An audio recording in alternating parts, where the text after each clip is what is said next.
Hello, children. Hello, Grandma. Let's have a little talk about competition preparation. Getting ready for a competition and leading up to it. Of course, it all starts with you got to figure out what you're in the sport for. And so start with what kind of legacy do you want? If you're just in here goofing around having fun, which is commendable, that's completely acceptable, then you'll probably approach things differently than somebody who's got definite goals. But you should have at least a 5-year plan. Okay? And when you're developing your 5-year plan, it should be in service to some ultimate goal, like what you want, like a legacy. Figure out what you want your legacy to be, because even though you can arm wrestle or do any sport for a real long time, you're unlikely to do it forever, unless you're a vampire or immortal, like me, who carved a mountain into a cathedral, who rides the solar cycle with no hands, Ma. But so figure out what you want your legacy to be. Write that down or memorize it or some other way. Record it. And then once you know what you want your legacy to be, then go out and build it. But you need at least a 5-year plan. My original plan was win the Michigan State Arm Wrestling Championships. Then I was going to quit. And about 3 years later, when I finally won the Michigan State Arm Wrestling Championships, while living in South Carolina, by the way, I changed my goal to wanting to win that overall trophy from Zloty. That great big one that John won a couple of times and Dennis has won several times. That's what I really wanted. I never got it. And I never will get it. But that's just out of my hands now. Of course, I don't even know if they even have that anymore. But that was out of my reach. But it's good to have something like that. Too many people have too many goals that are too easy. And setting your goals too low is just a shame.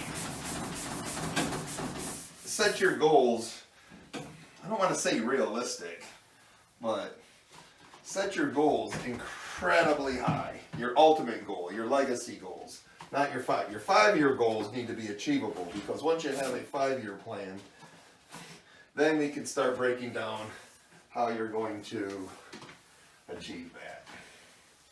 But it all starts with knowing what you want legacy-wise. Okay?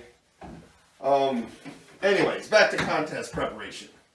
It kind of starts with, are you prepping for a super match, or are you prepping for a tournament? If you are prepping for, the two preparations end at the same place, but they start from completely different locations. If you are prepping for a super match, you start as soon as you can by reviewing videos of your opponent, and you review videos of how he loses. So you are developing an offense. Your primary plan on a super match is offensive. You want a good offensive move, and you want a defensive move, and you want your slip, you want your slip and your strap strategy developed. So you're working on 3 things. If your next competition is a tournament, then you approach things a little bit differently. You now go back and watch videos of yourself. And you look at videos of how you lose. And you develop several defensive techniques to not lose. So in a tournament, your main strategy is defensive, not losing, getting through the tournament, not using up a whole bunch of energy if you can, and not losing long enough to win. And then if you get into a match and you get a muffin instead of a monster, you'll know, you go ahead and slam those people. That starts as soon as you know you're gonna go. Then weight management. You also need to know that ahead of time. You need to making weight for your tournament. The actual weight cut starts about 10 days out. So you're going to, if you have to cut a lot of weight, the normal weight cut recipe is keto, water cut, sauna. So in the sauna, 10% weight cut is the limit. It's very rough, it's very tough. I would not recommend trying to lose 10% in the sauna. I know there are professional athletes, boxers, UFC fighters, that kind of stuff that do that. We're arm wrestlers, so we shouldn't be doing 10%. Something closer to 5% in the sauna, which means you want to be 6 or 7% over your weight limit 10 days out. So get your keto running until you get to start your keto months in advance to get to your 6-7% over. Your water cut is going to knock off maybe not 1%, but a lot of it. And then you're going to sauna the rest of it off. And the last 24 hours, do not make weight more than a few hours before weigh-ins. Too many people get big, then they do all this weight cutting, and they make weight weeks in advance, and they lose all the advantages of carrying that extra weight. The power lifters say mass moves mass, weight moves weight. You want to maintain that weight as long as you can, so that when after weigh-ins you can put it back on. The whole purpose and philosophy of a weight cut is to weigh 7% more than everybody else.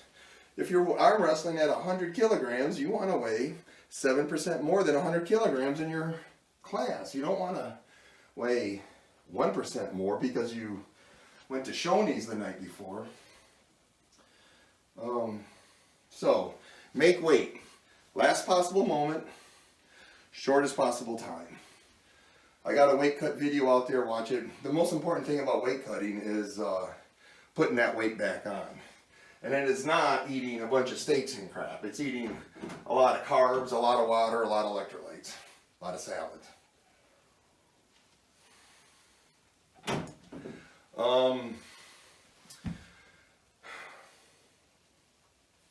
Odd topics here. This isn't really scripted. Shoes. Figure out what you're gonna wear the day of your competition. Everybody picks black t-shirts or something, or the content, that's fine. But you should give some thought to your shoes. You want something with some decent ankle support. I mean, we're not basketball players, but running shoes are real popular. I don't really have a problem with them. I wore work boots before. I wore boots with huge soles. Try to get a little extra height. And I've seen people wear like Gene Simmons boots, you know, with like 5 and 6 inch risers and stuff on them. Those all help, I think. But when I wore work boots, I did twist an ankle once. In my very, very famous match in Las Vegas with John Brezink, you can see it in one of the rounds. I actually twisted my ankle, and I actually looked over and told my South Carolina team, Chad Silvers was there and Matt Harris was there, and I told him, I said, man, I twisted my ankle, it hurt. You need a shoe that allows you to move around, especially us smaller guys, because we start one way, then we twist, but a shoe that allows you to get your foot up on the leg of the table and stay there and get some grip is very important. A work boot, with their big clunky soles, it's stable. It's a good stable foundation for standing on. But it's sometimes hard to get that up on the table. I found them hitting the table too low and stuff. That's why I wear Chucky Taylors. Chucky Taylors are near perfect. And they're comfortable. I know how they feel because I deadlift in them. If it's cold, if it's warm, I just deadlift barefooted. But if it's cold, I deadlift in Chucky Taylors. So I'm very familiar with the shoes. They're lightweight, they're not real heavy, so they're comfortable. And when you get good and you're going overseas, you really don't want to carry a big old heavy pair of leather boots with you. My Chucky Taylors I can wear to the event, so I only bring one pair of shoes with me when I travel overseas. And it's the Chucky Taylors, and I wear them while I'm there, and I wear them in competition. So, makes packing easier.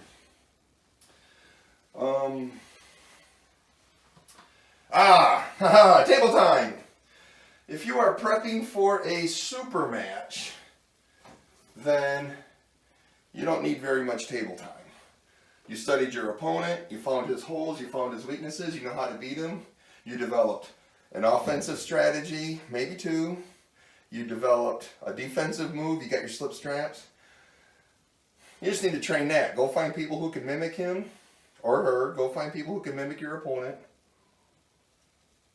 Practice your moves on them.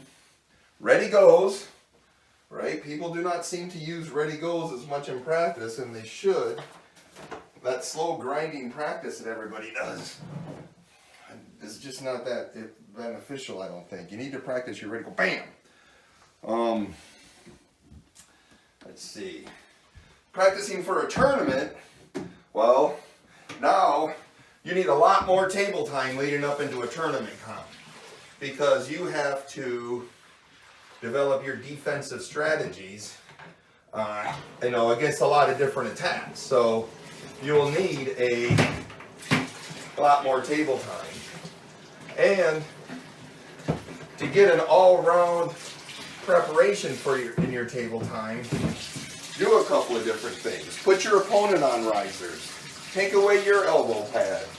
Move the angles around a lot. You want to simulate getting attacked as many ways as you can. Again, you need ready goes. Putting the rubber band on your opponents to make them feel stronger than they really are is a really good technique. I really like that. But yeah, for a super match, you're gonna bang out your processes and stuff, and then you're going to just let it go. Get in the gym and strengthen up what's weak. Let's see, what else?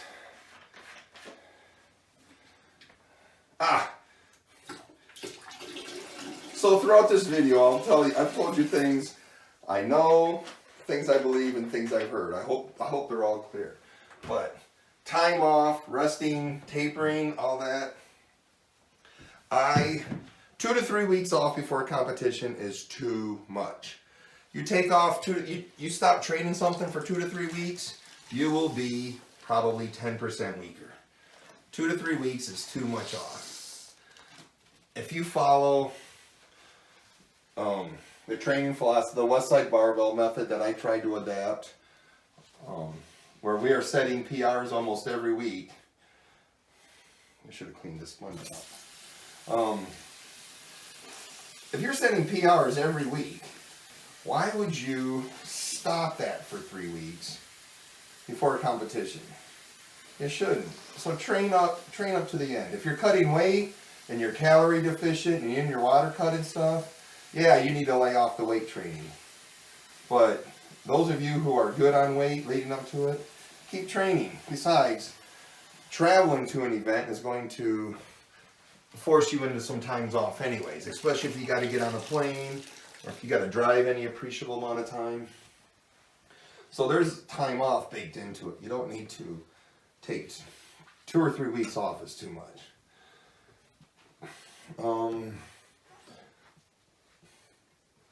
Inflammation. What about the inflammation? I'm taking time off to clear my inflammation. If you're sore from gym training, you are doing something wrong. Almost all your arm wrestling soreness is coming from your table time, from people pinning you when you're locked up. Stop your table time at least 1 or 2 weeks before your competition for sure. But if you're still battling soreness because you're not doing your JM presses and you're not managing your table time correctly, then stop your table time a month or so out. That should prevent any soreness. But as the competition comes up, if you're nervous like I am, you develop aches and pains and things hurt that have never hurt before. But with experience, you'll learn to realize those for what they are, and it's just nerves, it's just your body, reacting to all the stress you're putting on it, leading up to it. Something that can help relieve that. And that's just visualization techniques. There's countless research out there that if you visualize something and play it over in your mind often enough, you will get better at it. Especially if you can do it before going to bed at night. So you think about it like when you're dreaming. So you think about your offensive technique, like I'm going to hit him with a big high pulsing top roll. Keep playing that over and over in your mind. Visualize how you think the refs are going to grab your hands, the cadence that the ref's going to do. Visualize what you think your opponent's going to do when he's loading or something, or he's going to do something that you're not expecting. And just keep playing that over and over in your head, so when it comes time to perform, you don't have to think about it. Your brain, your muscles and all that stuff, they've rehearsed it thousands of times. That's a proven fact that stuff works. That's not anything for me.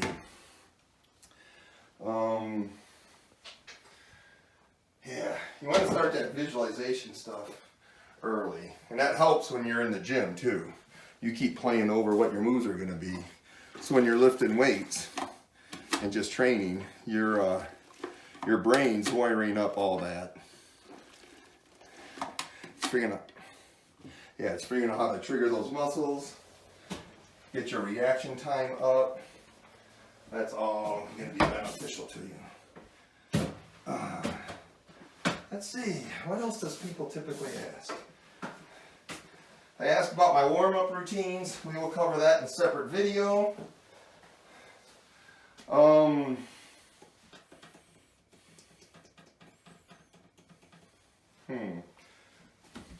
Amateur classes. Stay out of the amateur classes. There's no reason for anybody to pull an amateur class. People offer amateur classes because for some reason we've convinced new arm wrestlers that if we put a new arm wrestler up against a professional arm wrestler, there's a chance of them getting hurt. Your chances of getting hurt in an arm wrestling tournament increase as soon as you put two amateurs together. All right? They don't know what they're doing most of the time, or they're not confident in what they're doing. They try crazy things. They're so focused on winning that they will invent stuff and pull stuff out of their thin air in order to try to win. Amateur classes fly in the face of this excellence, not victory thing. Oh. In fact, before when I was talking about motivation, when I said my motivation was winning that Michigan State Championship, then the Zloty tournament. After that is when, about a year or two after that is when I became an excellence, not victory guy. And I'm telling you, it will make you a better arm wrestler if you just focus on not so much short-term victories, which there's a lot to play, but if you just constantly evaluate yourself and realize, hey, I need an outside game, or I need an inside game, that frees you up from stressing over a tournament that only happens once a year. And it puts you on a path to maybe not lifelong learning, but career-long learning. You can now take a long view at it if you're an excellence over victory guy. You don't worry about weight classes. You don't worry about the ref screwing you. You don't worry about a lot of things. And it makes it a lot more enjoyable. Victory is the child of excellence. Excellence is not the child of victory. All right? If you strive for excellence, your victories will come. And they will be satisfying. And you will enjoy the sport so much more. You will find yourself able to talk to lots of different people, learn from lots of different people. And you will be able to discern crap pretty quickly. And you won't be worried about learning some new trick or how to defeat some new trick.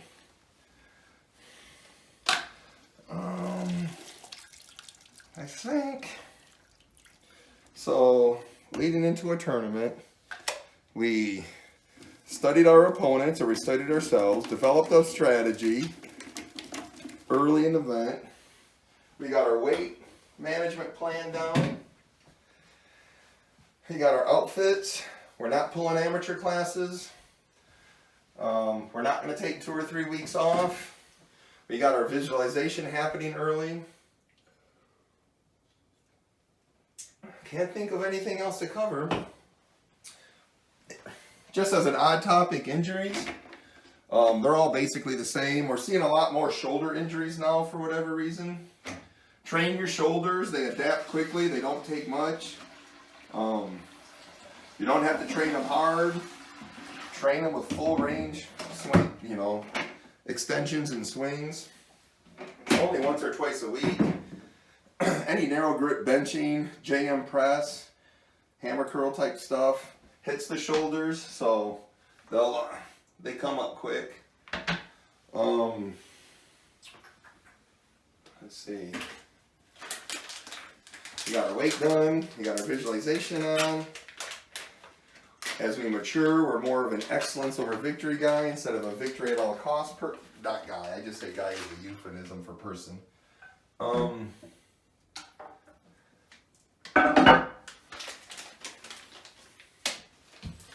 We're not going to take 2 or 3 weeks off. We'll take maybe 4 or 5 days off due to travel. All right, kids, I think that's it. Good luck.